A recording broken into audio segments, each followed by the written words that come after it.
July. I mean, as someone who used to be a major Ameribu, as someone who's still a major Ameribu, I would say that like I always loved getting hyped up for 4th of July. And it's like, this is probably the first year where it's like, it feels hard to even fake it. You know what I mean? Yeah, like the Aussie boys used to love 4th of July. They would come every year during the 4th of July. They can't even come this year. You know what I mean? In any case, hard to fake excitement for this 4th of July. Trump passes his melt the poor bill. Hogwatch fell for it again. Award edition. Get in now. Am I not allowed to mention the Chinese fireworks? What do you mean?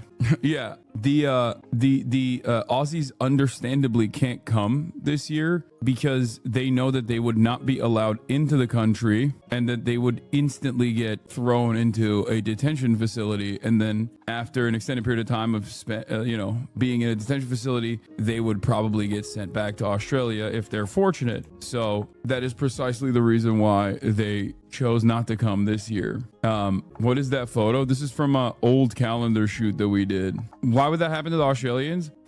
It's pretty funny. It's pretty funny to ask that question here on this broadcast, especially considering that even I have been detained as an American citizen by Customs and Border Patrol. But not only that, but also every day we talk about another like foreign national with an active visa, even on their way in or out of the country, getting fucking detained for no reason and being thrown into prison for no reason, only to not be allowed into the country. Like, dude, there is a guy from Norway by the name of Mads Mikkelsen, who we talked about already, who could not come into the country because he had JD Vance memes on his phone and a photo of like a wooden pipe. And then they were like, have you ever smoked weed in your life? And the guy was like, I've smoked weed once or twice. And they were like, you're a criminal. You're not allowed to come into this country. How dare you? Not the actor, just some random Norwegian guy who also is named Mads Mikkelsen. And you know, that's just how we do things nowadays, brother. This is how we do things. This is how things work. Okay. So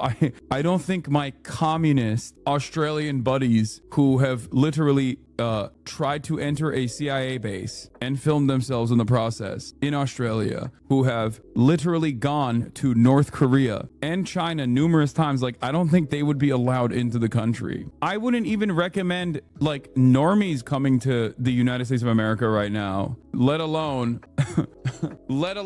people who have any sort of political activity that they've engaged in beyond like being a open racist white supremacist. Like if the only people that probably have free entry into this country at this stage that do say political things, like they have to be like out and about white supremacists. Those are the only people we are seemingly allowing, like white South Africans who are just like open neo-Nazis. Like those are the only guys that are allowed into the country at this point. And for the record, as I've said, like this 4th of July, as someone who, I'm going to be super sincere, as someone who obviously, was a major Ameribu. I came here, right? Like I came here from Turkey. I have not shied away from openly saying how much I admire America, or at least like the vision of America, the dream of America. I love celebrating 4th of July. I love celebrating all the fun stuff that Americans do. I have a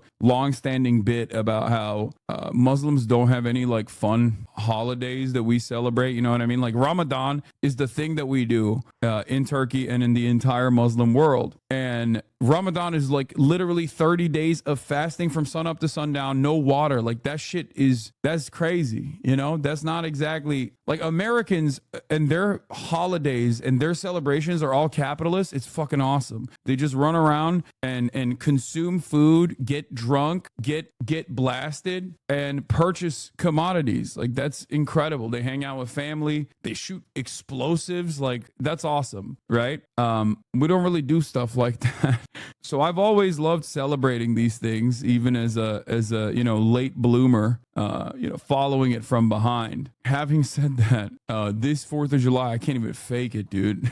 And I guess I'm not alone in this. It seems we have CNN's chief data analyst, Holy Toledo, Harry Enton, who also is crunching the numbers on patriotism. And it seems like a lot of Americans are hitting a record low of patriotism, specifically Democrats. Okay? You bought the bullshit lie what folks tell themselves about America. Low-key sad, to be honest, because it's understandable how it happened, but it's still an exaggerated lie. Yeah, you do realize that that's everyone outside of the country, right? Like everyone outside of the country thinks like this is the land of prosperity. Even when the land of prosperity is like directly dropping bombs on their heads, most people still think like this is the country. Like this is the place to be. And then you come here, and in the past, at least like given the actions of America over there, when people over there came here, they would at least experience like a little bit more improvement on their immediate living standards as a consequence of not being bombed any longer by the country that's bombing them. So that used to be like the meta. That's why, immigrants that come here are very grateful, very excited to be here and shit. But like nowadays, given that the prosperity faucet has been diminished, they've really shut that off. And they don't even America doesn't even try to make it seem like you can get a better hand here. There's not a whole lot of like, yeah, no, I love following the American dream coming from a lot of people. And I say this as someone who is the method, is the example of success. Guy who comes here, okay,